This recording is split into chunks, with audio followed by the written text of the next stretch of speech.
জীবন মানেই তো ব্যস্ততা আর প্যারা, এগুলো থাকবেই। তারপরও কিছু কিছু সময় বের করতে হয় পরিবারের মানুষের জন্য, পরিবারের সদস্যদের স্পেশাল যে দিনগুলা ওইগুলো একটু ওদেরকে স্পেশাল ফিল করার জন্য। তো যাই হোক, আমার সিনথিয়ার বার্থডে ছিল, বলেছিলাম যে ওর বার্থডেতে ওকে নিয়ে ঘুরতে যাব। তো ওর বার্থডের দিন খুব বৃষ্টি ছিল, যার কারণে বের হওয়া হয়নি। তো নেক্সট টাইম 2 দিন পর আমরা বের হলাম। তো আজকে কোথায় যাব, কি করব সবই শেয়ার করবো আপনাদের সাথে। আসসালামু আলাইকুম এভরিওয়ান, কেমন আছেন আপনারা? আশা করি ভালো আছেন। আলহামদুলিল্লাহ আমিও অনেক ভালো আছি। তো আমার 2 মেয়েকে রেডি করে নিয়ে আমি বাসা থেকে বের হয়ে গেলাম। আমি যাব মূলত বোট ক্লাবে, আর এটা ছিল আমাদের বাসা থেকে 20 মিনিটের দূরত্ব। সোহার বাবা আগে চলে গিয়েছিল, ওর বাবার সাথে ছিল আমাদের এক বড় ভাই আর বড় ভাইয়ের ফ্যামিলি, আর আমরা এই 2 ফ্যামিলি থাকবো আমরা ওইখানে।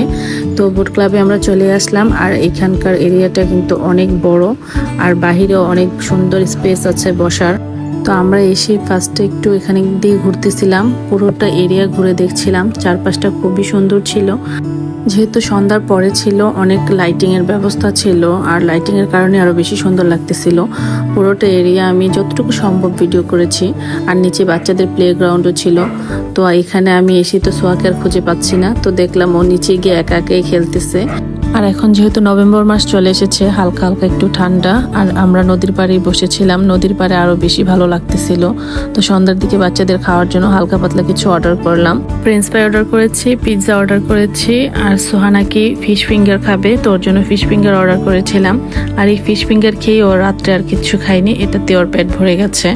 তো আমরা একটু হালকা পাতলা খাওয়া দাওয়া শেষ করে আমি, সিনথিয়া, সোহা আমরা একটু নিচের দিকে যাচ্ছিলাম।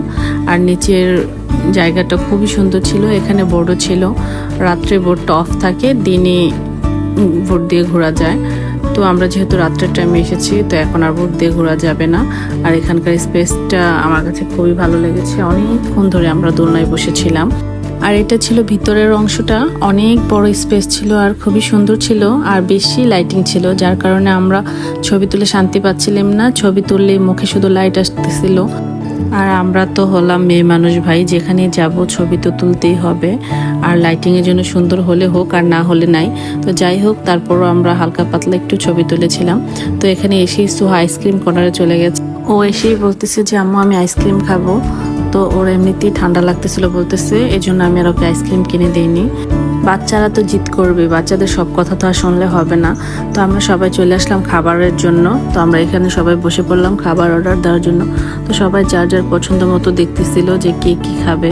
এইদিকে আমি সোহাকে আইসক্রিম খেতে নিষেধ করেছি, আর ও বেশি করে আইস দিয়ে চকলেট মিল্কশেক নিয়েছে খাওয়ার জন্য, আর এগুলো খেয়ে রাত্রে আর কিছুই খাইনিও। তো আমরা খাবার অর্ডার দিয়ে বসেছিলাম, তো আমাদের খাবার এসে পড়েছে। আর এখানকার খাবারটার টেস্ট খুব ভালো ছিল।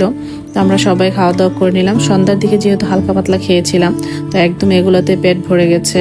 আর এই রুটির আইটেমগুলো ছিল আর কি আমার হাজব্যান্ড আর বড় ভাইদের। তো আমরা খাওয়া দাওয়া করে বাইরের দিকে চলে আসলাম, সবাই মিলে কিছু ছবি তুলবো। তো সবাই মিলে অনেক সুন্দর সময় কাটালাম। আর আমরা আসার সময় তো যে যার মতো এসেছি, এখন যাওয়ার সময় ওরা পুরুষরা সবাই একসাথে আসবে, আর আমাদেরকে এক গাড়ির মধ্যে উঠাই দিছে। আমরা সবাই এক গাড়ির মধ্যে কতজন উঠছি, এটাই হাসাহাসি করতেছিলাম সবাই মিলে। যাই হোক, আজকের ভিডিওটা এই পর্যন্তই। যদি ভালো লেগে থাকে সবাই লাইক কমেন্ট শেয়ার দিয়ে পাশে থাকবেন। সবাই সুস্থ থাকবেন, ভালো থাকবেন। আল্লাহ হাফেজ।